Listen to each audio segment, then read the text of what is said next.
Hello students, welcome to आव्या classes. प्यारे बच्चों, आव्या क्लासेस में आपका बहुत बहुत स्वागत है। और इस वीडियो में हम लोग देखने वाले हैं section 2.3 measurement of length. So you are already familiar with some direct methods for measurement of length.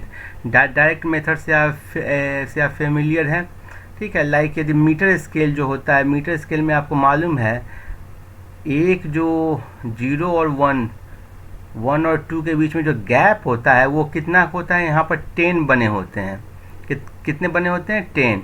और ये आपको सेंटीमीटर में होता है, मीन्स कि 1 सेंटीमीटर का 10 पार्ट्स होगा, ठीक है। सो 1 सेंटीमीटर का 10 पार्ट होगा, तो एक पार्ट के ये जो पार्ट है इसके बीच का गैप कितना होगा? ये होगा 0.1 सेंटीमीटर या 10⁻³ metre. So, for example, a meter scale is used for the length from 10⁻³ metre minimum ये हुआ, सो टू 100 मीटर। सो एक आपको बड़ा जो मीटर लेंथ का स्केल होता है, मीन्स कि उससे आप 100 मीटर तक मेजर कर सकते हो। A vernier callipers is used for length to an accuracy of 10⁻⁴ metre. So vernier calliper का जो लीस्ट काउंट होता है, कम से कम जो उससे लेंथ हम लोग मेजर कर सकते हैं, वो कितना होता है? 0.1 mm, और वो हो गया 10⁻⁴ मीटर के equal. Screw gauge and spherometer can be use to measure length as less as 10⁻⁵ metre. So ये दो डिवाइस हो गए, स्क्रू गॉज हो गया या स्फेरोमीटर हो गया, उससे 10⁻⁵ लेंथ तक का कर सकते हैं। सो वो उसका लिस्ट काउंट हो गया। To measure length beyond these ranges we make use of some special indirect method. और एक स्पेशल इनडायरेक्ट मेथड जो लॉन्ग रेंज के लिए दिया गया है वो है पैरेलैक्स मेथड। अभी पैरेलैक्स मेथड क्या है? Large distance such a distance of a planet और a star from the earth can not be measured directly with a metre scale.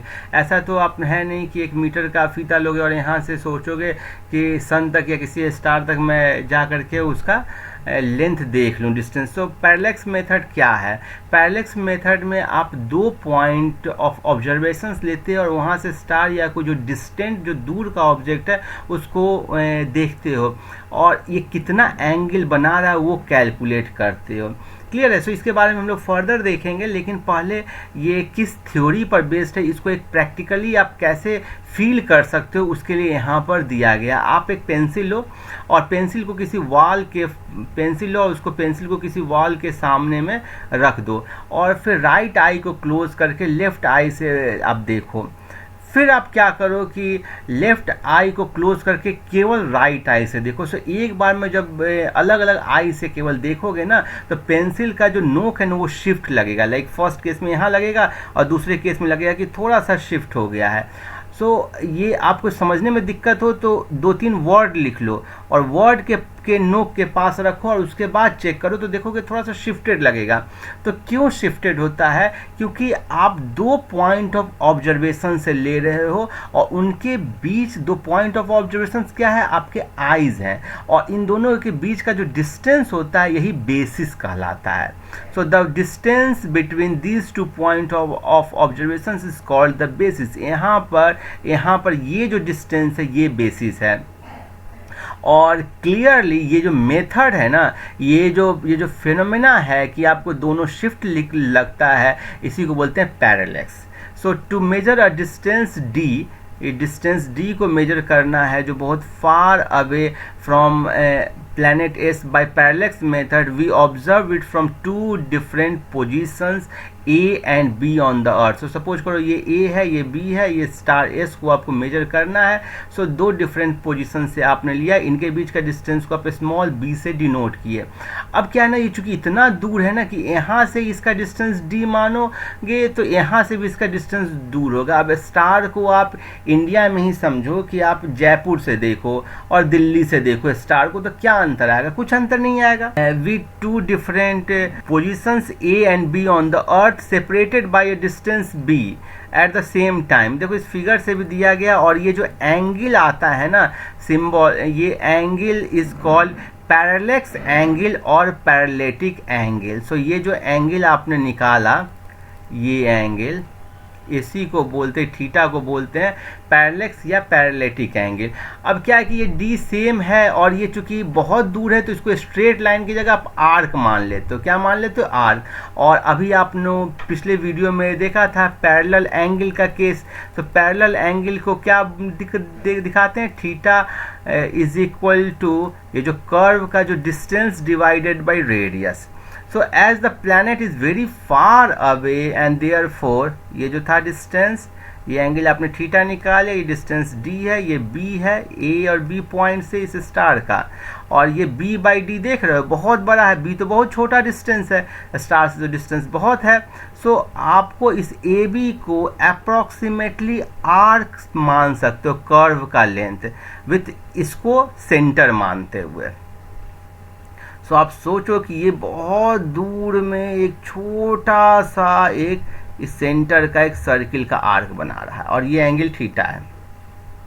सो ये डिस्टेंस d होगा और ये b होगा, तो theta is equal to b by d हो जाएगा। Clear है? b आपको मालूम है, एंगल थीटा मालूम है, तो d आपको निकल जाएगा। सो यही चीज यहाँ पर किया जाता है।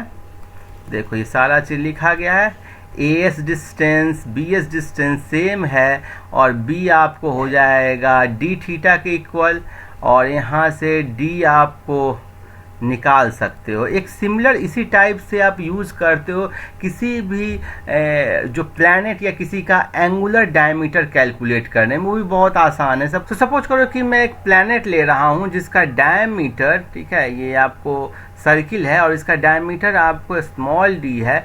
इसको आप अर्थ के किसी पॉइंट से देख रहे हो, सपोज करो इस पॉइंट से हम लोग देख रहे हैं, और ये जो प्लैनेट से अर्थ या कितने डिस्टेंस पर है? कैपिटल D डिस्टेंस पे है। सो इस पॉइंट से ये और दूसरे इसी पॉइंट से दूसरा भी जो डायमीटर का है वो देख रहे हो। सो ये एंगल सपोज करो अल्फा बना रहा है, तो ये बट नेचुरल है कि ये दोनों डिस्टेंस ऑलमोस्ट सिमिलर होगा, और यहाँ से अल्फा हो जाएगा small d by capital D। आपको मालूम है कि थीटा क्या होता है? कर्व। इसको भी आप कर्व मान लोगे, इसको मानोगे कि ये एक सेंटर रखते हुए ये एक सर्किल हो गया, ठीक है, और ये सर्किल का पार्ट है। सो ये थीटा हो गया। यहाँ से थीटा हम लोगों ने देखा था L बाई आर से देखा था ना।